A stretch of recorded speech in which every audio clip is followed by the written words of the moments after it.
আয়ের দোয়ায় যায় গো পাওয়া কাবার মদিনা, মায়ের দিলেতে ব্যথা কখনো দিও না, কখনো দিও না। তো সাহাবীকে আমার নবীজি ডাক দেওয়ার পরে বললেন, ওগো আমার সাহাবীরা শোনো শোনো, তোমরা হযরতে আলকামা রাদিয়াল্লাহু তাআলা আনহুর বাড়িতে গিয়েছিলে, বলো বলো আলকামার কি অবস্থা বলো। আল্লাহর নবী কি সমস্ত সাহাবীরা এসে বললেন, ইয়া রাসূলুল্লাহ, ইয়া হাবিবাল্লাহ, নবী গো, হুজুর আমরা আলকামা রাদিয়াল্লাহু তাআলা আনহুর বাড়িতে গেলাম, কিন্তু দেখি আলকামা রাদিয়াল্লাহু তাআলা আনহু বিছানায় অসুস্থ রয়েছে। আলকামা রাদিয়াল্লাহু তাআলা আনহুর মুখ দিয়ে কালেমা বের হয় না। আল্লাহর নবী বিশ্ব নবী হাবিবুল্লাহ সাল্লাল্লাহু তাআলা আলাইহি ওয়াসাল্লাম এবার সমস্ত সাহাবীকে বললেন, ওই আমার সাহাবীরা শোনো শোনো, তবে আলকামা রাদিয়াল্লাহু তাআলা আনহুর বাড়িতে আমি দয়ার নবী মায়ার নবী যাব। আল্লাহর নবী বিশ্ব নবী হাবিবুল্লাহ সাল্লাল্লাহু তাআলা আলাইহি ওয়াসাল্লাম আলকামা রাদিয়াল্লাহু তাআলা আনহুর বাড়িতে নবী আমার চলে যাবেন। আল্লাহর নবী সমস্ত সাহাবীকে নিয়ে যখন আলকামা রাদিয়াল্লাহু তাআলা আনহুর বাড়িতে চলে গেলেন, আলকামা রাদিয়াল্লাহু তাআলা আনহুকে বললেন, ওই আলকামা বলো বলো বলো বলো আলকামা, তোমার অবস্থা কেন এরকম, তোমার অবস্থা কেন এরকম। আল্লাহর নবী সাল্লাল্লাহু তাআলা আলাইহি ওয়াসাল্লাম আলকামাকে বলতে আরম্ভ করলেন, আলকামা বলো বলো তোমার মুখ দিয়ে নাকি কালেমা বের হয় না। আলকামা রাদিয়াল্লাহু তাআলা আনহু যেন বিছানায় সজ্জিত হয়ে আসেন না, ইহ জগৎ ছেড়ে পরজগতে আলকামা চলে যাবে না, মৃত্যুর বিছানায় সজ্জিত হয়ে আছেন। আল্লাহর নবীকে বললেন, ইয়া রাসূলুল্লাহ, ইয়া হাবিবাল্লাহ, নবী গো, আমরা সমস্ত সাহাবীরা হযরতে আলকামা রাদিয়াল্লাহু তাআলা আনহুকে আমরা কালেমা পড়ানোর জন্য বারবার করে চেষ্টা করি, কিন্তু আলকামা রাদিয়াল্লাহু তাআলা আনহুর জবান দিয়ে কালেমা বের হয় না। হযরত আলকামা রাদিয়াল্লাহু তাআলা আনহুর পবিত্র জবান দিয়ে কালেমা বের হয় না। আল্লাহর হাবিব সাল্লাল্লাহু তাআলা আলাইহি ওয়াসাল্লাম সমস্ত সাহাবীকে ডাক দেওয়ার পরে আল্লাহর হাবিব সাল্লাল্লাহু তাআলা আলাইহি ওয়াসাল্লাম বললেন, যে আমার সাহাবীরা হযরত আলকামা রাদিয়াল্লাহু তাআলা আনহুর মা কি বেঁচে আছে? আলকামা রাদিয়াল্লাহু তাআলা আনহুকে জিজ্ঞাসা করলেন, আলকামা তোমার মা কি বেঁচে আছে? সুবহানাল্লাহি ওয়া বিহামদিহি। আল্লাহর নবী বিশ্ব নবী হাবিবুল্লাহ সাল্লাল্লাহু তাআলা আলাইহি ওয়াসাল্লাম আলকামা রাদিয়াল্লাহু তাআলা আনহুকে জিজ্ঞাসা করলেন। আল্লাহর নবী বললেন, আলকামা বলো বলো বলো বলো আলকামা বলো তোমার মা কি বেঁচে আছে? তুমি কি তোমার মায়ের সঙ্গে কোন রকমের খারাপ আচরণ করেছো? তুমি কি কোন রকমের খারাপ আচরণ করেছো? বিরাদারে মিল্লাতে ইসলামিয়া আল্লাহর নবী হযরত আলকামা রাদিয়াল্লাহু তাআলা আনহুকে জিজ্ঞাসা করলেন, আলকামা কোন কথাই কিছুই বলেন না। আল্লাহর নবী বলল, আমার সাহাবীরা শোনো শোনো শোনো শোনো, যাও যাও আলকামা রাদিয়াল্লাহু তাআলা আনহুর মাকে ডাক দাও। আমার দয়ার নবীজি মায়ার নবীজি সমস্ত সাহাবীকে ডাক দিলেন। ডাক দেওয়ার পরে আল্লাহর নবীজি বললেন, দিলেন, ও আলকামার মাকে ডাক দাও, আলকামার মাকে ডাক দাও। আলকামার মা এসেছে।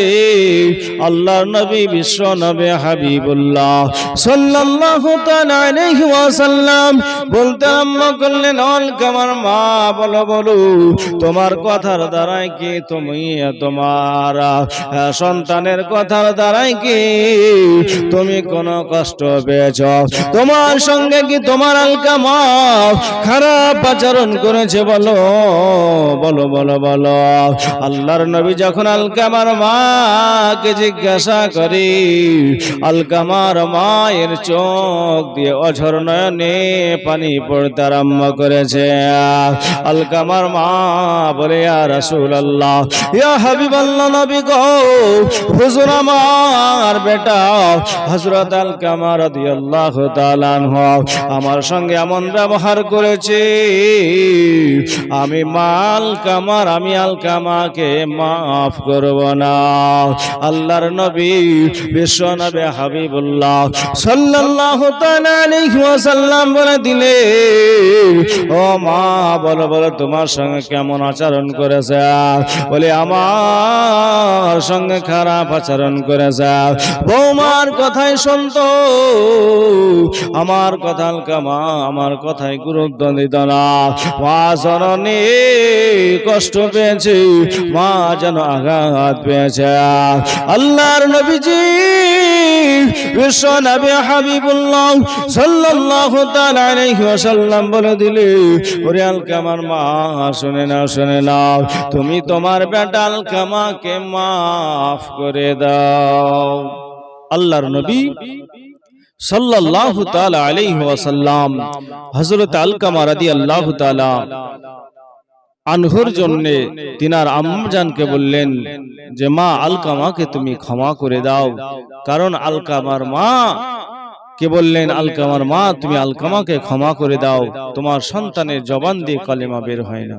আল্লাহর নবী বিশ্ব নবী হাবিবুল্লাহ সাল্লাল্লাহু তাআলা আলাইহি ওয়াসাল্লাম যখন বলে দিলেন, ও আলকামার মা তুমি আমাকে মাফ করে দাও, বললেন, ইয়া রাসূলুল্লাহ, ইয়া হাবিবাল্লাহ, নবী গো, আমি আমার বেটাকে মাফ করব না, আমি আমার বেটাকে ক্ষমা করতে পারবো না। আমার বেটা আমার সঙ্গে খারাপ আচরণ করেছে, আমি আমার বেটাকে মাফ করব না। আল্লাহর নবীজি বিশ্ব নবী হাবিবুল্লাহ সাল্লাল্লাহু তাআলা আলাইহি ওয়াসাল্লাম বললেন, ওরে আলকামার মা, তুমি যদি তোমার বেটা আলকামাকে ক্ষমা না করো, তাহলে তোমার বেটা জাহান্নামের আগুনে দাউ দাউ করে জ্বলবে। আল্লাহর নবীজিকে আলকামা রাদিয়াল্লাহু তাআলা আনহুর মা বলে, ইয়া রাসূলুল্লাহ, ইয়া হাবিবাল্লাহ, নবী গো, হুজুর আমার বেটা যদি জাহান্নামের আগুনে জ্বলে, তবু আমি মা আলকামাকে ক্ষমা করব না। আল্লাহর নবীজি সমস্ত সাহাবীকে ডাক দেওয়ার পরে বললেন, ওরে আমার সাহাবীরা, শুনে নাও শুনে নাও, তোমরা সবাই মিলে যাও, জঙ্গলে চলে যাও, ওই আলকামা রাদিয়াল্লাহু তাআলা আনহুর জন্য লকড়ি জোগাড় করো, আলকামাকে আগুনের মধ্যে জ্বালিয়ে দাও, আলকামাকে আগুনের মধ্যে পুড়িয়ে দাও। বিরাদারে মিল্লাতে ইসলামিয়া সমস্ত সাহাবীরা হযরত আলকামা রাদিয়াল্লাহু তাআলা আনহুর জন্য যেন লকড়ি জোগাড় করতে গিয়েছে, আলকামাকে আগুনের মধ্যে জ্বালিয়ে দেবে। এখানে অবস্থায় আল্লাহর নবীজি বিশ্ব নবী হাবিবুল্লাহ সাল্লাল্লাহু তাআলা আলাইহি ওয়াসাল্লামকে বললেন, ইয়া রাসূলুল্লাহ, ইয়া হাবিবাল্লাহ, নবী গো, হুজুর আমার বেটা আলকামাকে জ্বালাবেন না, আমার বেটাকে আলকামাকে জ্বালাবেন না, আমি মা সহ্য করতে পারবো না।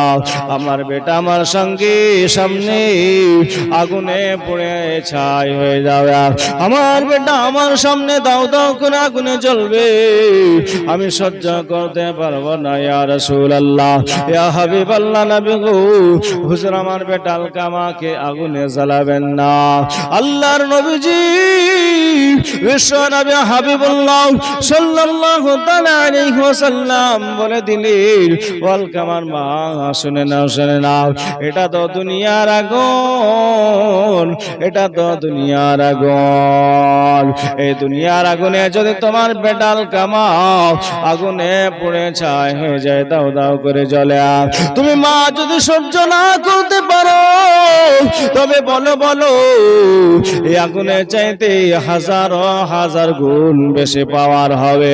তখন তুমি জাহান্নামের আগুনে যখন তোমার বেটা দাও দাও করে জ্বলবে, তখন তুমি কেমন করে সহ্য করবে?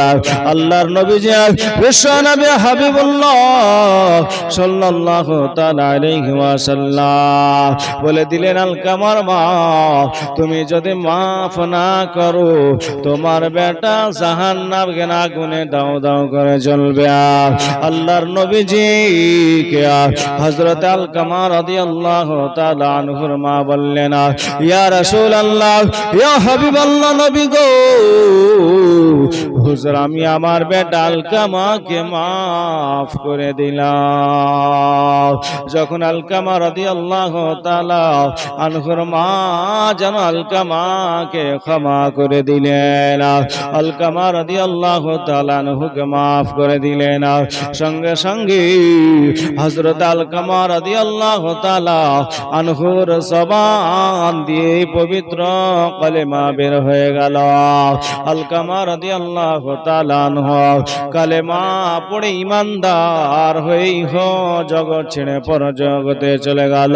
ওগো আমার আম্মা জীবনেরা, আল্লাহ পাক রব্বুল আলামিন পবিত্র কুরআনুল কারীমে ঘোষণা করলেন, ওয়া বিল ওয়ালিদাইনি ইহসানা, তোমরা তোমাদের পিতা মাতাদেরকে সম্মান করো, পিতা মাতাকে মহব্বত করো, তোমরা তোমাদের পিতা মাতার সঙ্গে ভালো ভালো আচরণ করো, তোমরা তোমাদের পিতা মাতাদের সঙ্গে ভালো ভালো ব্যবহার করো। কারণ তোমার পিতা মাতা যদি তোমার ব্যবহারে অসন্তুষ্ট হয়ে যায়, জান্নাত তো দূরের কথা, জান্নাতের খুশবু পাওয়া যাবে না। এই জন্য তো কবি বলেছেন, মায়ের দিলেতে ব্যথা কখনো দিও না, কখনো দিও না, মায়ের দিলেতে ব্যথা কখনো দিও না, কখনো দিও না। দুঃখে দুঃখে নীরবে সুখেতে খুশি হবে, ছেলের শোকের তরে মামরতেও রাজি হবে। দুঃখে দুঃখে নীরবে সুখেতে খুশি হবে, ছেলের শোকের তরে মামরতেও রাজি হবে। মায়ের পাক কদমের নিচে ওগো জান্নাতের ঠিকানা, মায়ের দিলেতে ব্যথা কখনো দিও না, কখনো দিও না, মায়ের দিলেতে ব্যথা কখনো দিও না, কখনো দিও না। মায়ের দোয়াই পাওয়া যায় কাবার মদিনা, মায়ের দোয়াই যায় গো পাওয়া কাবার মদিনা, মায়ের দিলেতে ব্যথা কখনো দিও না, কখনো দিও না। মা জননীর দোয়া জানই লেগে যাবে। যত চাওয়া পাওয়া আল্লাহ মিলিয়ে দেবে। জীবন দিলেও শোধ হবে না মায়ের দুধের দেনা। মায়ের দিলে ব্যথা কখনো দিও না, কখনো দিও না। মাকে ভালোবাসলেন হযরত ইশকরনি। দেখল না হুজুরের চেহারায় নূরানি। জবা পেল প্রিয় রাসূলের, জবা পেল প্রিয় রাসূলের মায়ের দোয়ায় সলানা। মায়ের দিলে ব্যথা কখনো দিও না, কখনো দিও না। মায়ের মুখের হাসি আল্লাহর আরশ কুরসি। মায়ের মুখের হাসি আল্লাহর আরশ কুরসি। যে মাকে ভালোবাসলো বেশি সে জান্নাতের হকদার হবে যে। মায়ের পাক কদমের নিচে জান্নাতের ঠিকানা। মায়ের দিলে ব্যথা কখনো দিও না, কখনো দিও না। তো বিরাদার আজিজের মোহতারাম, আমরা মাকে মহব্বত করব, ভালোবাসবো, কারণ আমাদের মা বাবা হচ্ছে আমাদের জান্নাতের ঠিকানা। আমাদের মা বাবার কদমে জান্নাতের আমাদের ঠিকানা। বিরাদারে মিল্লাত ইসলামিয়া, মা বাবাকে ভালোবাসবো।